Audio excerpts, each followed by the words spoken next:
SIR হয়ে গেল, আমরা প্রত্যেকটি ভোটার নিজেরা ফর্ম ফিল আপ করলাম। দিদিমণি কি বললেন প্রথমে? কেউ ফর্ম ফিল আপ করবে না। এদিকে বলছেন, এদিকে বাঁ হাতে নিজে ফর্মটা নিয়ে রেখে দিয়েছেন টেবিলে আর ভর্তি করে জমা দিয়ে দিয়েছেন। আর একজন মমতা বলা ঠাকুর আছেন, গুরুমা, তিনিও মিথ্যা কথা বলছেন, লোককে প্রতিশ্রুতি দিয়েছেন।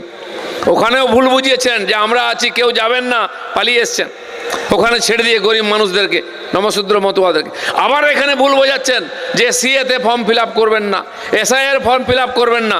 আমি ওনাকে জিজ্ঞেস করতে চাই, আপনি এমপি, আপনার মেয়ে এমএলএ, আপনারা ফর্ম ফিল আপ করেছেন কি না? আপনারা করবেন, ভোটার হবেন, ভোট লড়বেন, এমএলএ এমপি হবেন। আর গরিব জনতা তারা ভোটারও হতে পারবে না। নরেন্দ্র মোদী তাদেরকে ভোটাধিকার, তাদেরকে নাগরিকত্ব দেওয়ার জন্য সিএ পাস করিয়েছেন। 22 বছর পরে এসআইআর হচ্ছে। যারা ভোটাধিকার পাওয়ার কথা প্রত্যেকে যেন ভোটার হয়।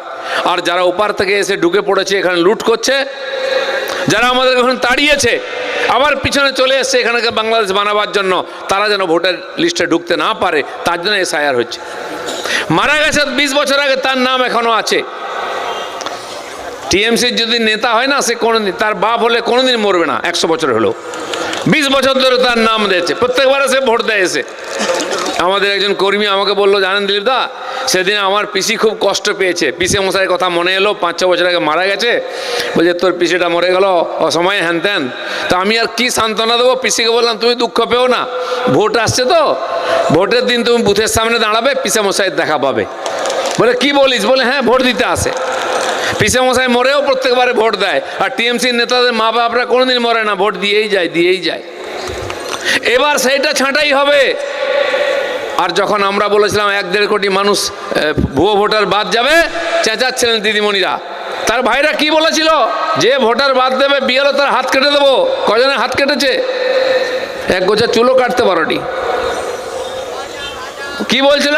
বিজেপির লোকেরা এলে গাছে বেঁধে দেবো। কাকে বেঁধেছ? কিচ্ছু করতে পারবে না, আঁটি বাঁধতে পারবে না তোমরা। কেউ বলছিল কি রক্তগঙ্গা বইয়ে দেবো। কি রক্তগঙ্গা বইবে? চোখের জল বইছে এখন। যেই 58 লক্ষ বাদ গেছে, উনি হাড় পাঁজর বেরিয়ে গেছে, কিচ্ছু করতে পারেনি চোখের সামনে। মৃত ভোটার তো গেছে, অন্য জায়গায় চলে গেছে। যারা ঢুকে পড়েছিল তারও ভোটারের ফর্ম নিতে আসেনি, ফর্ম নিলে জমা দেয়নি। 58 লক্ষ বাদ গেছে। অনেক হাওয়া দেওয়া হয়েছিল, বিএলওদের চমকেছিল, নাম দিতে হবে। বিএলওরা বলছে পাগল হয়েছে, আমার চাকরিটা গেলে ছেলে বউ কি খাবে? তারা কিন্তু কেউ দেয়নি। কল্যাণীতে এক বিএলও করেনি বলে তার বাড়ি ঘিরে ইট পাথর মারা হয়েছে। কি দেখেছেন কিনা? টিভিতে দেখিয়েছে। জোর করা হয়েছে, তাও 58 লক্ষ বাদ গেছে। গাছে না উঠতেই এক কাঁদি। দিদি বুঝতে পেরেছেন সময় খারাপ।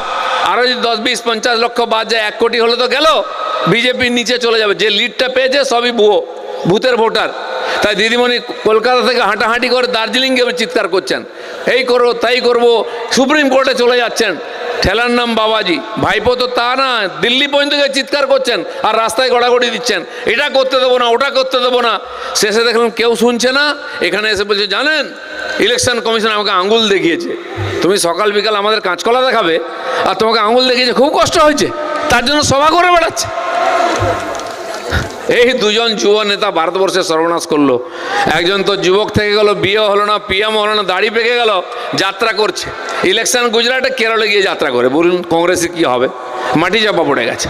আর একজন এখন বেরিয়ে পড়েছেন, সাবালক্ষ্য কাটিয়ে রাস্তায় নেমেছেন। এবার নাকি উল্টে দেবেন, পাল্টে দেবেন। কি করবেন সেটা তো বাংলার মানুষ জানে। তাই এসআইআরই আমরা বুঝেছি।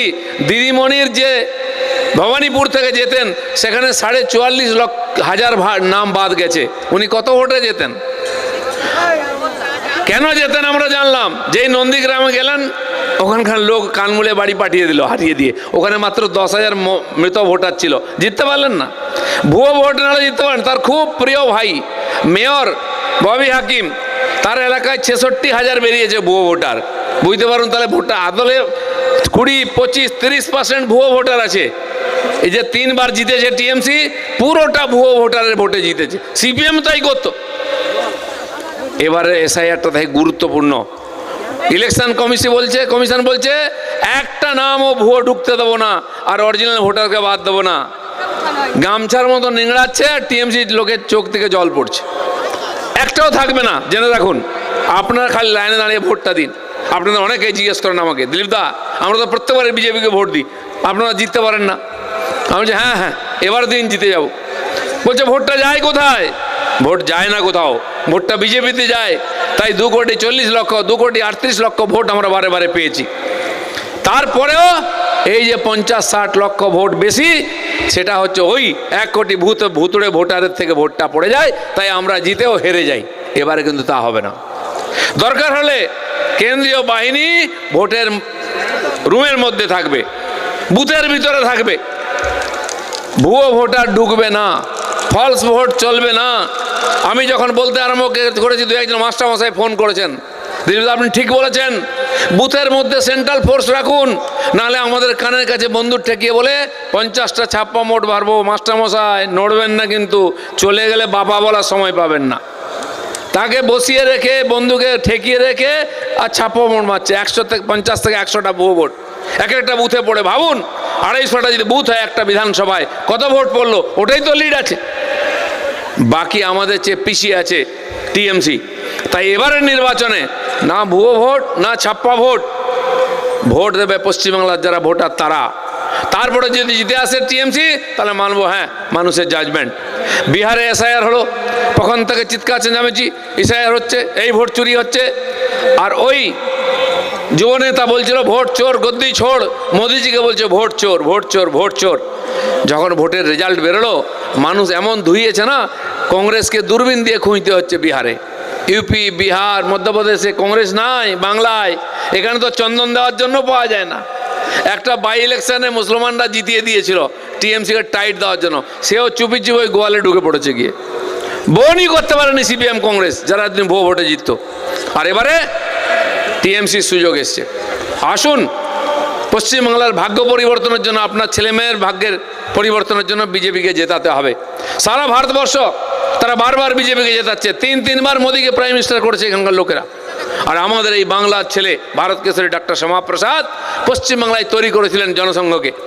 সেটাই আজকে ভারতীয় জনতা পার্টি, মোদীজি আপনাদের যে গ্যারেন্টি দিয়েছেন সেই গ্যারেন্টি আমরা রক্ষা করব।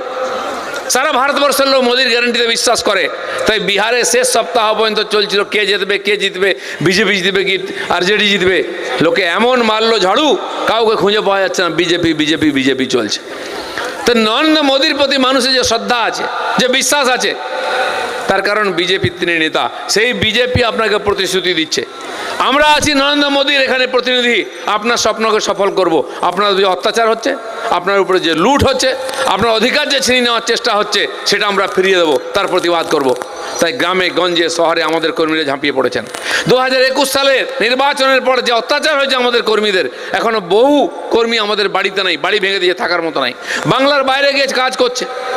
সেটা ফিরবে আবার এই ইলেকশানে।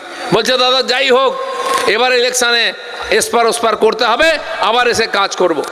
খালি আপনারা আমাদের সাহস দিয়েছেন, আপনারা সমর্থন করেছেন, আশীর্বাদ করেছেন বলে আমরা বড় বড় কথা বলছি। নরেন্দ্র মোদী প্রধানমন্ত্রী হয়েছেন, এখানে এমপি এমএলএরা বসে আছেন, সবই আপনাদের আশীর্বাদ। যেভাবে এতদিন শক্ত হয়ে আমাদের পিছনে দাঁড়িয়েছিলেন, আবার দাঁড়ান। আপনারা যেটা চেয়েছেন দিন 2026 সালে সেটা সফল হবে। আর এখানে ডবল ইঞ্জিন সরকার হবে, বিজেপি সরকার হবে। আর সেই বিজেপি এখানে সোনার বাংলা গড়বে, যে বাংলার স্বপ্ন আমরা দেখেছি এতদিন। এই কয়েকটি কথা বলার ছিল, আপনাদের সবার সঙ্গে দেখা হলো, খুব ভালো লাগলো। ভালো থাকুন, এগিয়ে থাকুন, বিজেপিকে জিতিয়ে থাকুন। ধন্যবাদ। ভারত মাতা কি। ধন্যবাদ আমাদের সকলের প্রিয় নেতা দিলীপ দাকে। দিলীপ ঘোষ জিন্দাবাদ। এবার আমরা এই কুপার্সের